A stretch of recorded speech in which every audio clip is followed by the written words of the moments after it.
What's going on, everyone? So in this video I wanted to go over what I do in my warm-ups and what I recommend for warm-ups so that you're getting the most out of your workout as opposed to burning yourself up, or as far as your energy is concerned, going into your working sets. So I believe in a dynamic method.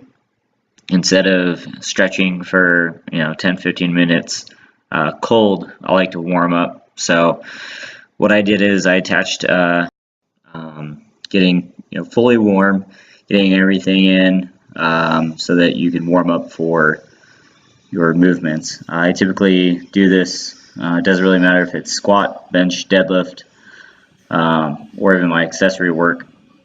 Typically I'll do my squatting and benching in the same day, and then one of my days I actually have a bench day by itself. But with me doing it multiple times a week, I need to stay as mobile as possible. And sometimes I'll even throw in things like flossing, which I'll put in another video, and we'll get more into detail with that, as well as foam rolling. As far as my compounds are concerned, my warm-ups, as far as my working sets, you'll see here that I attached just an example as to what sets look like, whether I'm be it I'm cold or just fresh going into the gym. A lot of people will say they have a set of 5x5. They'll do sets of 5 leading up until their working sets, or even more so, hoping to get warm by the time they get under the bar. The problem with this is that obviously by the time you do that, you've used more energy than needed, so then your working sets are less weight than what you can essentially move. So what I like to do is, just an example, say I'm doing 315 for squat, I'll do 95 for a set of 8, 135 for a set of 6, 205 for a set of 5, and 275 for a set of 2, and 315 for 1.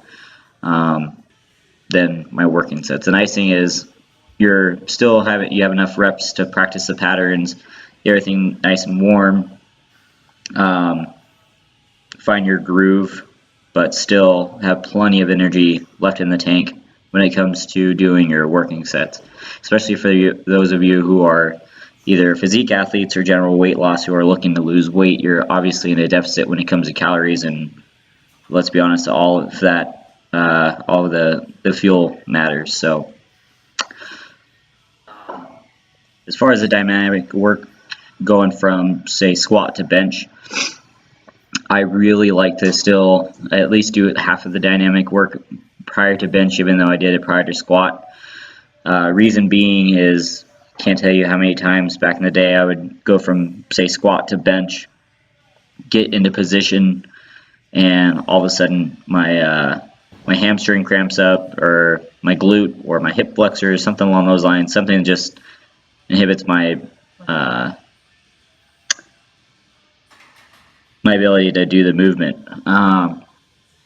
Anyone that's ever cramped up while in that position knows how bad it sucks. So again, I like to do at least half of that just to get everything warmed up for bench, just because the amount of leg drive, hip drive, and back and shoulder recruitment going into bench. As far as the thought that got me thinking about this, I was talking to a couple of clients within a fairly short time span, and one of the clients, I thought he could have been moving slightly more weight than what I was prescribing for his working sets. I asked him what he was doing, and he was doing sets of whatever I prescribed leading up until the set. So again, we'll use the example of 5x5. He was doing sets of 5 leading up to his working sets of 5.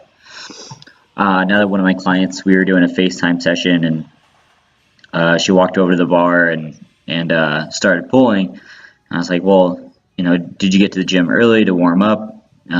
She said no. So essentially she went from being completely cold. She did the dynamic work, but being completely cold too, loading up the bar with the working weight and then doing the sets. So that can just be slightly dangerous because you're still very cold and you're going and trying to do your max effort. So again, got me thinking, and reason why I'm making this video. I just think a lot of people focus on the working sets themselves, but neglect the warm-up process leading up to them. And again, this is a longevity sport, so the longer you can do it, and sustainability of it, the longer you can do it, the better off you'll be, and the more, essentially lifetime volume you'll be able to accumulate.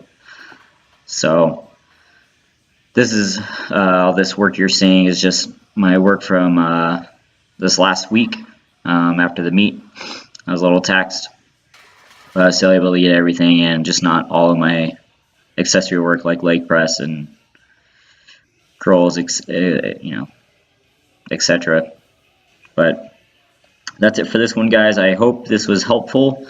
What I'll do is in the next video, the article I made regarding this should be up on the flexibledieting.com website, so I'll go ahead and make a note of that and link it in the information below. So have a great week.